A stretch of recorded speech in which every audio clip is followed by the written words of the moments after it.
2020 has been a very difficult year. It's been difficult in so many ways, so many challenges everybody has had to face. And our hearts go out to absolutely everybody who's suffering through all this time, either people that got sick, people that died, people that lost jobs, just people pulling out their hair from being in the house all the time. It's caused a whole lot of challenges, and obviously it's caused challenges in our industry as well. And because of that, I wanted to address what's happening right now in the real estate investing world and give you some hope, give you some ideas, and give you some of our background on how you can protect yourself in these times. Our tagline is, "Our experience is your opportunity." We've been doing this for about 30 years and have hundreds of million dollars in transactions, thousands of units, and have been through major market swings. Because of being through all these market swings, we've developed systems and underwriting that is designed to protect our investors. That's the number one thing. The number one thing is protect the investor's capital. Doesn't matter how much you're going to return if you don't return the original investment capital. So the whole idea is to protect your capital. Now, there are hundreds of deals that we look at every year before we even buy one. And that's because our underwriting is so rigid to protect from times like this.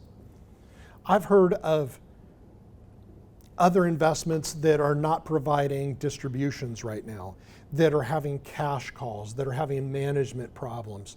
And those are facing everybody. Thankfully, we've had the experience behind us and the discipline enough to turn down deals that we could have bought because we want to make sure that our investors' capital is protected. That's the number one thing. Some of the ways we do that first is our underwriting. Now, there's a few major components that we look at on our underwriting. Part of that is being properly funded when you go in. For example, when we underwrite a property, we make sure we have plenty of cash reserves available. That's the first part. We need to make sure that we can weather any downturns. For example, during this whole COVID thing and the shutdown back in March, we analyzed everything. We did stop our distributions temporarily because we didn't know how bad it was going to get.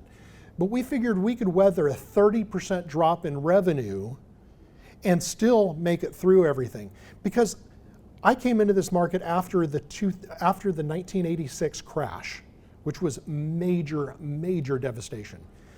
Went through it in the 2008 crash, not completely unscathed, still had lessons to learn then.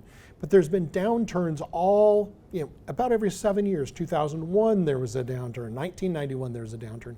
So you have to be able to manage through this. Number one is having enough operating capital there. Now that raises the amount of capital you need to raise, which lowers yields. The next thing is we go in there properly funded for all of our CapEx. Our model is to hold it. We need to plan on holding it for at least 5 years. Some people have a model that say, hey, let's just fix up some of the units, so we'll only raise enough capital to fix up some of the units so that we can prove that the value is there, that if you fix up this unit, you spend $5,000 on fixing up the unit, you can get $150 more in rent. And then they sell it with meat on the bone to the next buyer. The problem is that's a hot potato situation. You're just passing the buck down onto the next person. We go in there with the idea of holding it long term, and because of that, we have all of our CapEx dollars put in. That raises the amount of capital we need to do a deal again and lowers our yield, okay, compared to everybody else. However, that protects us from the downside. That's why we haven't been able to buy as many properties as we want to, because we look at those and say, is this going to work? Can we protect our downside? Are we properly capitalized?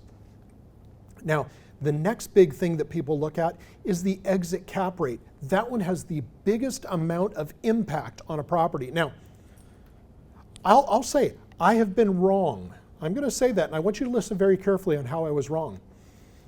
We went into, I'm looking at Villa Creek Apartments. It's a property that we bought about 4 years ago that I'm looking at selling right now. When we bought it, the cap rate was about 6, about a 6% cap rate going in. I budgeted holding it for 5 years and exiting that with a 7.5% cap rate. Now, the deal still made sense then with a higher cap rate 5 years from now because you don't know what the market's going to do. The market, however, those cap rates have gone down the last 5 years, so that's all the better for us. It is huge returns for us now because if it made sense with an exit cap rate of 7.5 or a lower price, then with these lower cap rates, we're going to do even better for our partners.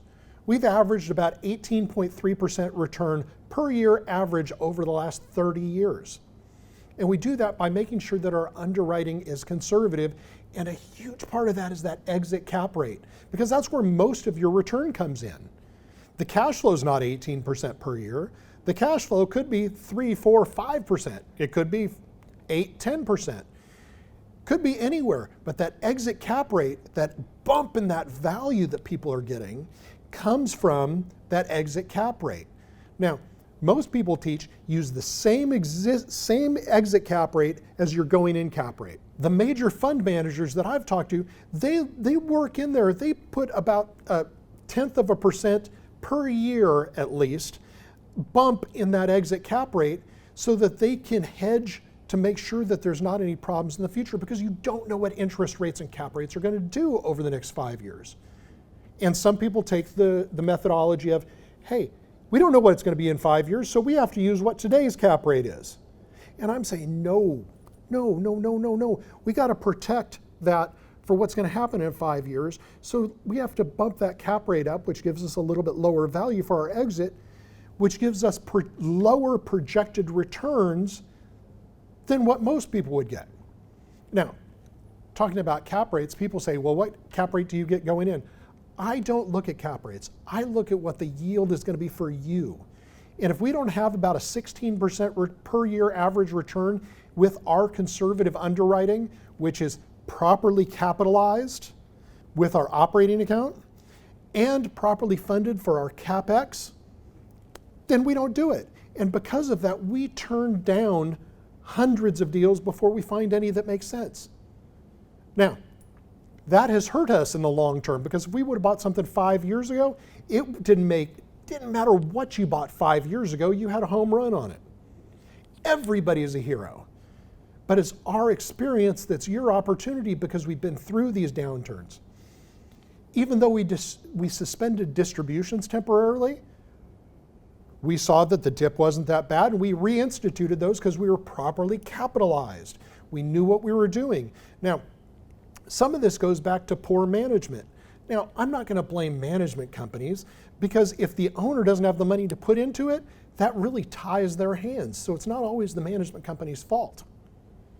But it is the sponsor's fault for not being properly capitalized.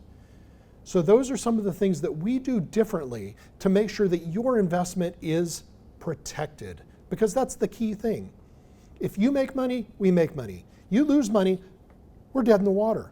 We can't let that happen. So we do everything we can to protect your investment at all times.